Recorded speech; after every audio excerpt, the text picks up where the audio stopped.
Coming up on Arirang News. For the first time, South Korea has forged diplomatic relations with Cuba.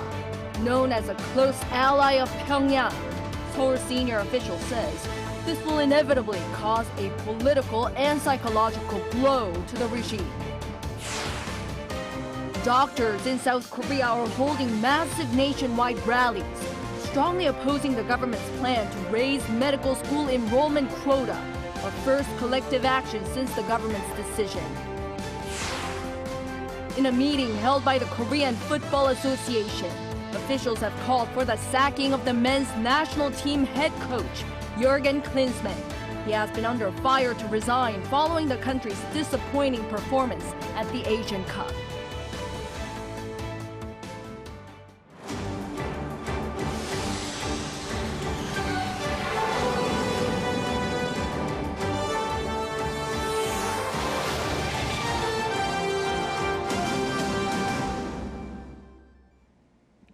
Good evening. It's 9 p.m. here in Seoul.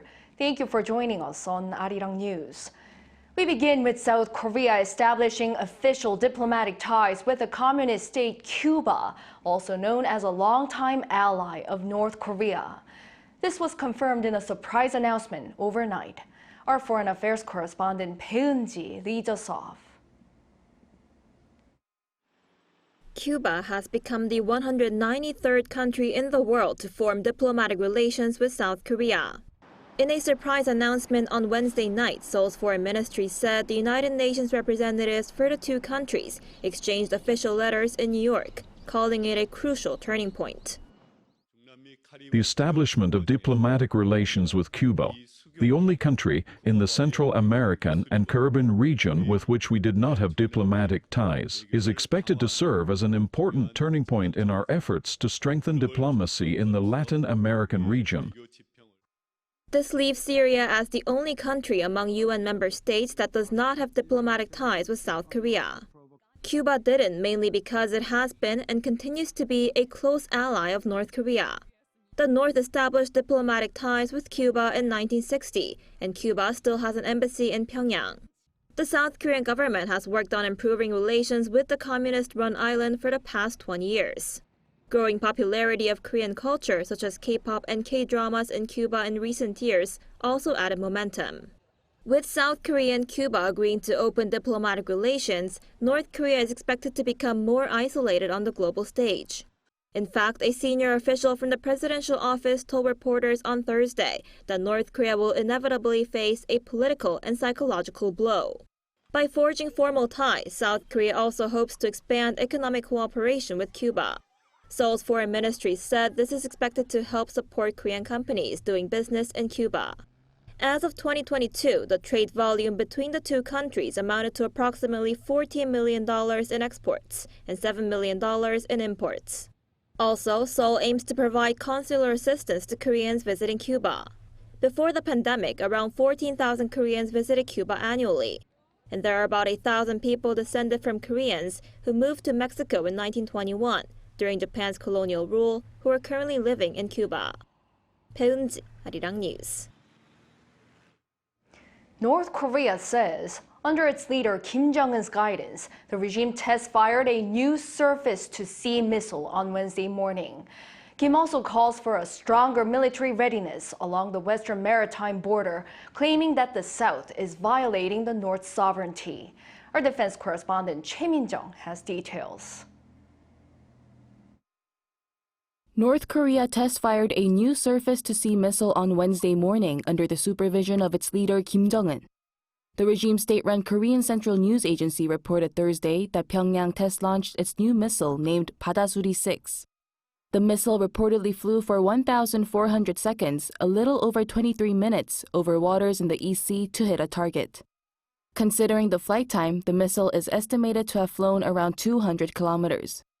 Experts believe the Padasuri-6 is an upgrade of North Korea's version of Russia's Kh-35 Uran anti-ship missile. Following the North's report, South Korea's Joint Chiefs of Staff expressed confidence in countering North Korea's threats. Our military is thoroughly equipped to detect and intercept North Korea's missiles against South Korea. Kim also ordered a stronger military defense posture in waters north of South Korea's Yeonpyeong and Baekneungdo Islands along the western maritime border. Kim's order comes as he accused South Korean warships of frequently invading its waters by defending the northern limit line, the de facto inter-Korean maritime border, which the regime does not recognize.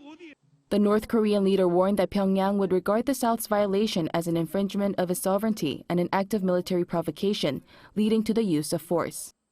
South Korea's military, however, reiterated that the NLL will remain unchanged. The NLL is our military's unchanging maritime border, and our military will be fully prepared to respond resolutely to any provocation. Seoul's military detected the latest launch at around 9 a.m. Wednesday. This is the regime's fifth cruise missile launch this year. Choi Min-jung, Arirang News.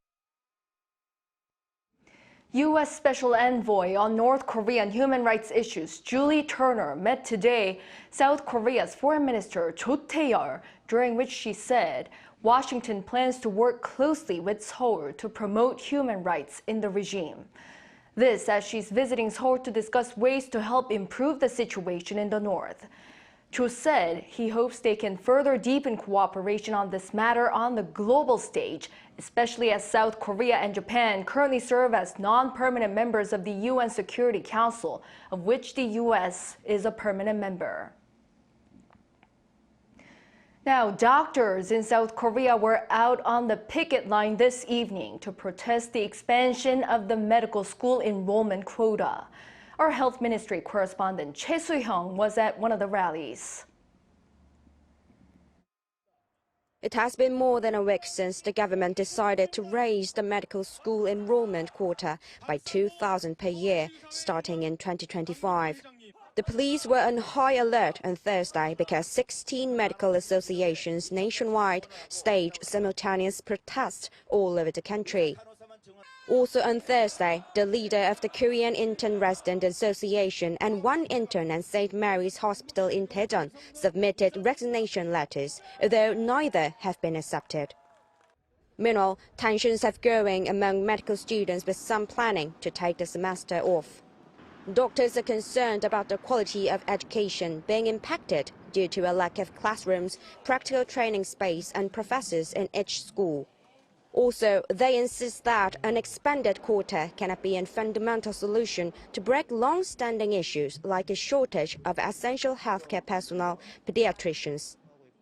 The number of students becoming doctors continues to be 3,000 a year. The shortage of pediatricians isn't due to an overall lack of doctors, but the doctors specializing in pediatrics switch to other specialities. It is a matter of the government's policy, not an actual shortage. In response, the government acknowledges the doctors' efforts to save people's lives, while their concerns center on what will happen to the healthcare field if trainee doctors or medical students take collective action. Currently, the Health Ministry prohibits collective action by doctors and has warned of the possibility of licenses being revoked if they do not follow a ministry's immediate return to work order in the event of a strike. The government's firm stance seems to be a factor for doctors taking a cautious approach. Under these circumstances, the Health Ministry says that large-scale strikes may not actually happen. We will absolutely not create a situation where the lives and health of the people are threatened. It is not appropriate to discuss specific plans here at this point, because the strike has not taken place yet, and the possibility of large-scale strikes becoming a reality is, in my view, not very high. The Health Ministry will plan to expand non-face-to-face treatment options in preparation for a future strike. The government are ready for negotiations at any time with doctors. Choi Soo-hyung, Arirang News. In sports, the Korea Football Association National Team Committee, after a long meeting on Thursday, agreed to suggest the firing of Jurgen Klinsmann, the head coach of the men's national team. Amid growing concerns of the public, the association's chairman has the final call. A meeting is scheduled for 10 a.m. Friday to decide on Klinsmann's future. Our Lee Eun-hee reports. The Korea Football Association National Team Committee on Thursday agreed to suggest the firing of Jurgen Klinsmann, the head coach of the men's national team.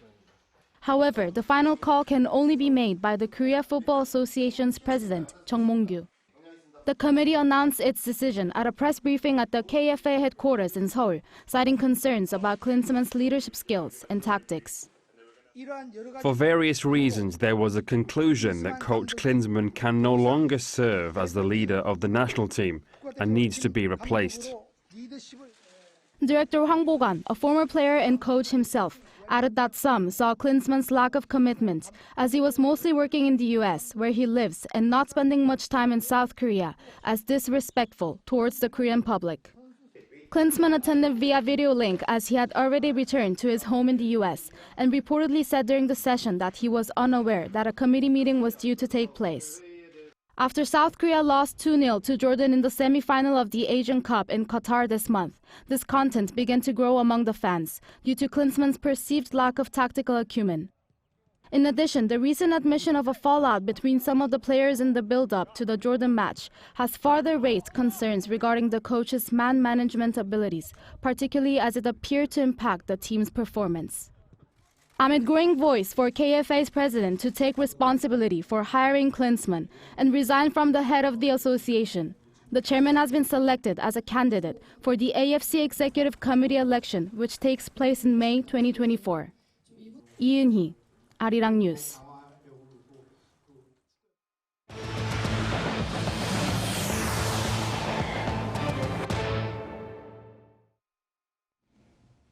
Korea's tech exports last month noted a two-digit expansion on-year for the first time in 20 months, largely driven by semiconductor shipments.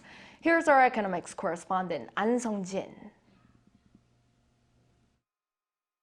A strong chip performance pulled up South Korea's tech exports once again. With a steady increase in outbound shipments of semiconductors, which began last November, the country's ICT exports saw a surplus of $4.5 billion for the month of January. Data from the Trade Ministry on Thursday showed that the value of exports stood at $16.35 billion, which is a 25% on-year increase. This is the first time that exports increased by double digits since May 2022. The figure has been attributed to an increase in semiconductor exports, which climbed by 53%. Memory chip exports, which jumped by 90% compared to the year before, and a rise in the average unit prices of DRAM chips pushed up the value of chip exports. Increased shipments of displays for high-value added products such as TVs and laptops also added to the growth in the value of ICT exports. Alongside outbound shipments of semiconductors and displays, computers and telecommunication devices all climbed by more than 25% on-year as well. However, mobile industry exports saw a drop of nearly 10% year-on-year due to weaker demand as well as a high base effect from the year before. By country, South Korea's tech exports saw an increase in shipments to most countries, including China, Vietnam, the United States, and Japan, while shipments to the European Union were also up. This was once again led by a strong performance of semiconductor exports. China is South Korea's largest ICT export destination, with nearly 50% of outbound shipments heading there. An Sung-jin, Arirang News. A major economic hurdle for South Korea to overcome this year is the country's equity market, or stocks, that's been devalued by what's called the Korea discount. The government is set to propose a new reform to tackle this ongoing issue later this month. Our economics correspondent Moon Hae-ryun tells us more.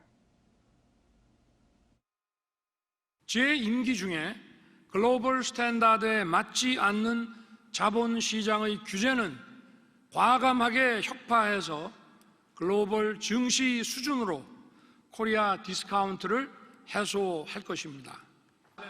President Yoon Suk-yeol pledged to reform the country's stock market, starting with a short-selling ban last year and following up with a new program that's to come. Korea discount refers to a phenomenon in which the value of companies listed on the Korean stock market is lower than that of other major countries. And it's a very real issue. According to the Korea Exchange, the PB ratio of the country's benchmark Kospi is one of the lowest out of the 38 OECD member countries. PB stands for price-to-book ratio, and it shows the market valuation of a company compared to its book value. If the PB ratio is lower than 1, it means that the company's current stock value is lower than the money left from selling its assets. A general outline of the corporate value-up program was released last month, and it aims to increase the value of stocks with low PB ratios. While the finer details will be announced sometime later this month, it is already affecting the market. The Kospi Composite Index surged from the 2,400 mark to over 2,620 over the past few weeks, and foreign investments began piling in. In February so far, offshore investors bought nearly $4.5 billion worth of local stocks, which is the fifth largest monthly sum to date, despite only being halfway through the month. Experts are hopeful about what the program could continue to do for the market once it goes into effect. We can look forward to an increase in capital efficiency and greater ROE for firms with low PB ratios, leading to a rise in PB ratios for these firms. But some are wary that this could die down just as quickly and that they will need to be followed up with policies over a period of time. They have to be followed by further reforms and further commitment by Korean companies and the Korean government that stockholders' value will be respected.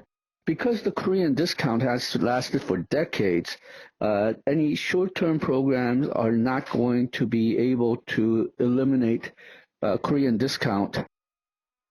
There are also concerns that as the current program looks as though it will be more of an advisory than an enforcement, requiring firms to set target goals, it could fall flat. Further details will be needed to see how the government plans to address these concerns. 문혜련, Arirang News. In the U.S., at least one person was killed and more than 21 were injured in Kansas City, Missouri on Wednesday at a parade for the Super Bowl winning Chiefs. Our Chung Eun-ju has the latest. A shooting at the Kansas City Chiefs Super Bowl victory parade on Wednesday left one person dead and at least 21 others injured. According to officials, 3 people have been taken into custody for questioning. Kansas City Police Chief Stacey Graves said authorities are still working to determine the total number of victims. Interim Kansas City Fire Chief said some of the victims were children. According to Children's Mercy Kansas City Senior Vice President Stephanie Meyer, on Wednesday evening, 11 children were being treated at the hospital, 9 of them for gunshot wounds, although all are expected to recover from their injuries. Kansas City Police Chief said officers responded immediately after gunshots were heard. Some 800 law enforcement officers were at the rally and parade that preceded it. The city's fire department was also present to provide medical attention if needed. Because of bad actors, which were very few, this tragedy occurred, even in the presence of uniformed law enforcement officers, who again ran towards them and took them into custody. An estimated 1 million people were in downtown Kansas City celebrating their team's back-to-back Super Bowl championship win when shots were fired west of Union Station, which was where the parade ended at around 2 p.m. local time. Players were still on the stage at the victory rally when the shooting took place. The National Football League team said in a statement that all of the Chiefs players, coaches, and staff who attended the victory rally were accounted for and safe. Kansas City Chiefs players expressed their sorrow on Wednesday over the fatal shooting. According to the Gun Violence Archive, the shooting was at least the 48th mass shooting in the United States this year. In a statement, U.S. President Joe Biden reflected on the issue of gun violence in the country, saying, "Today's events should move us, shock us, shame us into action," as he called for gun reform and a ban on assault rifles in the U.S. Chung Eun-ju, Arirang News. Over in Indonesia, Defense Minister and former General Prabowo Subianto appears to have won the country's presidential election. Yoon-jin reports. Indonesian Defense Minister and former General Prabowo Subianto has declared victory in Indonesia's presidential election after unofficial vote counts showed him with a significant lead ahead of his rivals. While the official tally results by the Election Commission are yet to be released, the 72-year-old former Special Forces commander has secured about 58% of the votes, according to 4 pollsters based on quick count ballots from a sample of voting stations across the country. Subianto taking an absolute majority of votes above the threshold of 50% nationwide and 20% in half of the country's provinces means a runoff vote would not be required. The quick counts are based on actual votes at a sample of polling stations across Indonesia.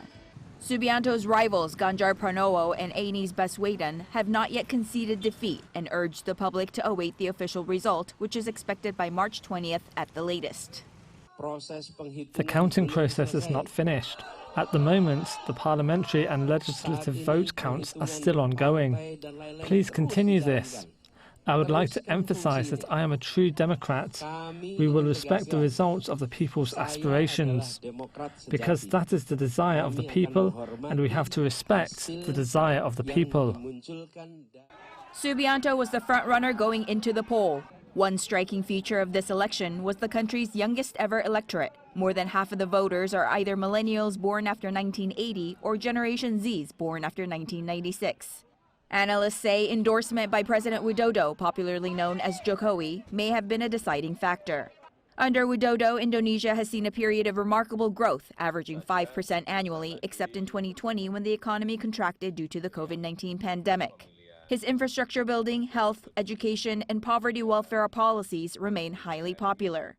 With Widodo's 36-year-old son as his running mate, Subianto pledged to continue the policies of Jokowi. Critics have accused Widodo of trying to build a political dynasty.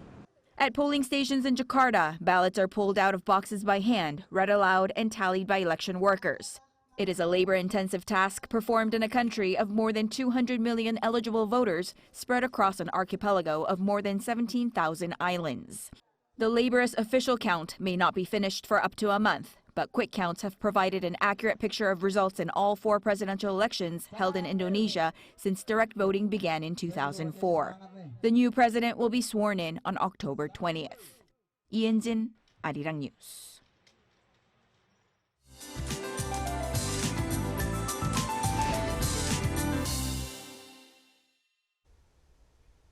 We stepped back to winter in the space of just a day. The rain that was falling in the morning suddenly turned into heavy snow. After rain and snow all over the country, the weather is getting chillier. The cold below freezing will come around tomorrow morning. The snowstorm will have subsided by tonight in most areas. However, there are some areas on the east coast of Gyeongsangbuk-do province where rain will continue until dawn. Tomorrow, the sky will clear up again, but there is a possibility that wet roads will freeze as temperatures drop below freezing overnight. Please be careful on slippery roads. Seoul and Gwangju will start off at -2 degrees Celsius, Daejeon -5 degrees. Huge temperature gaps will be seen tomorrow. Seoul and Chuncheon will be topping out at 7, Daegu and Busan 10 degrees Celsius. During the weekend, it will start raining all over the country and continue until early next week. Temperatures are expected to rise again early next week with early spring-like weather. That's all for Korea. Here are the weather conditions around the world.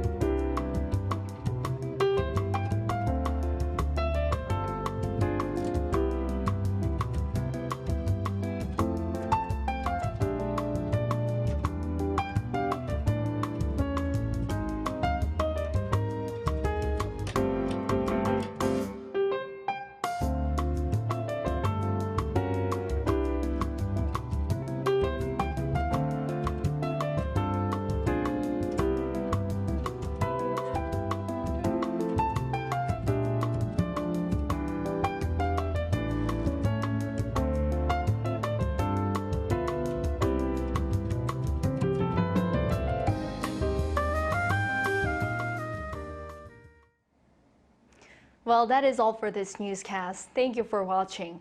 We'll be back at 10 p.m. with the AI headline news. Good night.